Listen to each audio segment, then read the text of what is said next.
रुकावट क्यों होती है, उसका कारण और निवारण, उस विषय में आज बात करेंगे। नमस्कार दोस्तों, मैं हूं एस्ट्रो शरद अजमेरा, जन कल्याण ज्योतिष केंद्र से। आज हम एक बहुत ही आम और पीड़ादायक समस्या पर बात करने जा रहे हैं। विवाह में देर या रुकावट क्यों होती है। तो आज के समय में लाखों युवक युवतियां इस समस्या से जूझ रहे हैं। अच्छे रिश्ते आते हैं, बातचीत चलती है, आगे बढ़ती है, लेकिन अंतिम समय में रिश्ता टूट जाता है या विवाह में सालों साल देर हो जाती है। ढूंढते रहते हैं, माँ बाप परेशान होते रहते हैं। कुछ लोगों की तो उम्र 30-35 साल हो जाती है, तब भी विवाह नहीं हो पाता है। तो क्या यह सिर्फ भाग्य है या कुंडली में कोई विशेष दोष है? इसका क्या कारण बनता है? वैदिक ज्योतिष में जो वैदिक ज्योतिष का शास्त्र है, उसमें विवाह का पूरा रहस्य सप्तम भाव, सप्तमें शुक्र और कुछ विशेष दोषों में छिपा होता है। आज मैं आपको स्टेप बाय स्टेप सभी प्रमुख कारण उसका बताऊंगा और साथ ही उनके सरल एवं प्रभावी निवारण भी बताऊंगा, कैसे आप उस समस्या से निजात पा सकते हैं। यह वीडियो आपके जीवन की सबसे बड़ी समस्या का समाधान दे सकता है, इसलिए शुरू से अंत तक जरूर देखें। अगर आपको यह जानकारी अच्छी लग रही हो तो आप कृपया करके अभी वीडियो को लाइक कर दें, चैनल को सब्सक्राइब कर लें, फॉलो कर लें और बेल आइकन दबाना न भूलें, क्योंकि आपके इस प्रयास से ही हमें प्रोत्साहन मिलता है और नए नए विषयों पर वीडियो बनाने की समझ आती है। ज्योतिष संबंधी वीडियो की नोटिफिकेशन आपको सबसे पहले मिलता है, इसलिए ज़रूरी है। तो दोस्तों, विवाह में देरी का जो मुख्य कारण होता है वो कुंडली का सप्तम भाव और पाप ग्रहों का प्रभाव। सप्तम भाव विवाह का मुख्य घर होता है। अगर इस भाव में या इसके स्वाम्य पर शनि, मंगल, राहु, केतु या सूर्य जैसे क्रूर पाप ग्रहों की दृष्टि या युति हो तो विवाह में देर होती है। खासकर शनि की दृष्टि सप्तम पर होने से विवाह बहुत देर से होता है, क्योंकि शनि धीमी गति का ग्रह है। इसे शनि की साढ़ेसाती या शनि की दृष्टि से भी जोड़ा जाता है। सप्तमेश इसकी कमजोर स्थिति, सप्तमेश अगर नीच राशि में है, शत्रु राशि में है या 6, 8, 12 भाव में स्थित है या पाप ग्रहों के साथ बैठा हो, उनसे पीड़ित हो, तो रिश्ते आते तो हैं लेकिन अंतिम समय में टूट जाते हैं। सप्तमेश का ऐसा पीड़ित होना, रिट्रोग्रेड होना देरी का सबसे बड़ा कारण होता है। शुक्र ग्रह की खराब स्थिति और प्रेम का कारक ग्रह शुक्र ही होता है। अगर शुक्र कुंडली में कमजोर हो, नीच का हो, कन्या राशि में हो, पाप ग्रहों से पीड़ित हो, 6, 8, 12 में हो, तो लड़के लड़कियों को अच्छा जीवन साथी नहीं मिलता है या रिश्ते में प्यार की कमी रहती है। महिलाओं की कुंडली में शुक्र और पुरुषों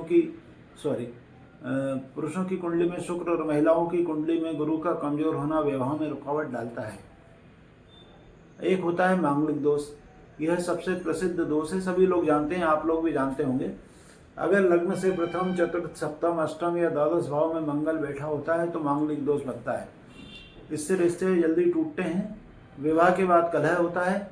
हल्का मांगलिक दोष भी इसमें देरी करवा सकता है, करवाता ही है वो तो, जब तक दोनों पक्ष मांगलिक ना हो। राहु केतु का प्रभाव एक मायने वो भी रखता है। राहु अगर सप्तम भाव में या सप्तम में इसके साथ हो तो अजीबोगरीब रुकावटें आती है, मति भ्रम की स्थिति बन जाती है। जैसे अंतर्जातीय प्रेम तो उसमें हो जाता है, लेकिन परिवार मानता नहीं। केतु सप्तम में होने से वैराग्य का भाव आता है और व्यक्ति को विवाह की रुचि ही कम हो जाती है। पितृदोष और कुलदेवता की नाराजगी भी इसका एक कारण होता है। कई बार कुंडली में सूर्य राहु की युति या नवम भाव पीड़ित होने से पितृदोष बनता है, जिससे विवाह रुकता है। कुल देवी देवता की पूजा न करने से भी रुकावट पैदा होती है। गुरु की पीड़ित दृष्टि या स्थिति, पुरुषों की कुंडली में शुक्र होता है, मतलब जीवन साथी का कारक गुरु उनका जो है शुक्र है।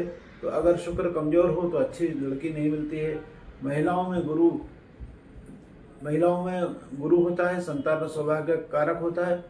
तो अब सवाल उठता है, क्या इन दोनों का कोई निवारण है? तो जी हाँ, बिल्कुल है। ज्योतिष में हर समस्या का समाधान है, उसके बहुत सारे उपाय हैं, उसके निवारण किए जाते हैं। अब जैसे कि आप मंगल दोष के लिए हनुमान जी की उपासना करें, रोज़ हनुमान जी का चालीसा पढ़ें, मंगलवार को व्रत रखें और लाल मसूर की जो है दाल दान करें। एक मंगल यंत्र होता है, उसको स्थापित करें। मांगलिक दोष के एक निवारण की पूजा होती है, वो करवाएं। शनि के प्रभाव के लिए हर शनिवार को शनि मंदिर में सरसों का तेल चढ़ाएं। काले तिल, काले कपड़े, लोहा, ये सब दान करें। एक उनका मंत्र होता है, ओम प्राम प्रीम प्रौम सह शनैश्चराय नमः। इस मंत्र का 23 से जाप करने से शुक्र को मजबूत उससे हो जाता है। शुक्रवार को व्रत रखें।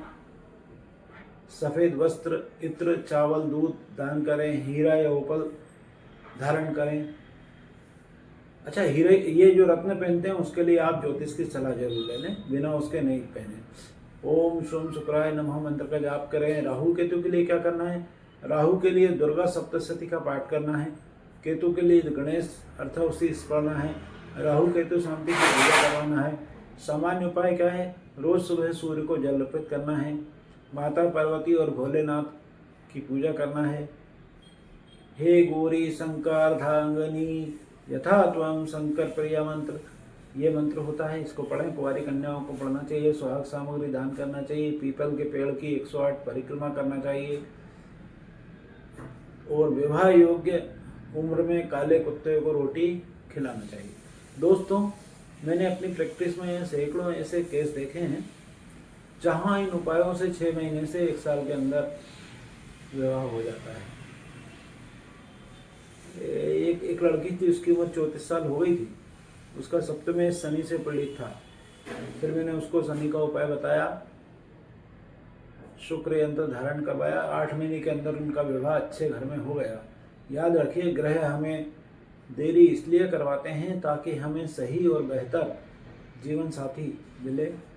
आप धैर्य रखें और उपाय करते रहें। अगर आपकी कुंडली में विवाह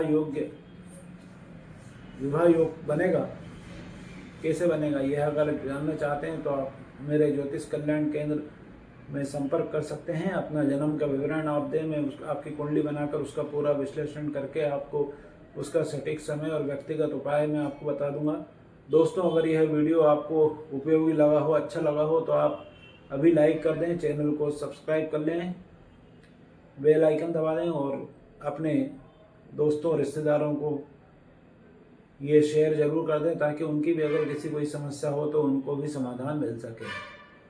कमेंट बताएं कि आपकी कुंडली में कौन सा दोष है, अगर आपको मालूम हो तो। अगला टॉपिक आपको क्या चाहिए ये बता दें।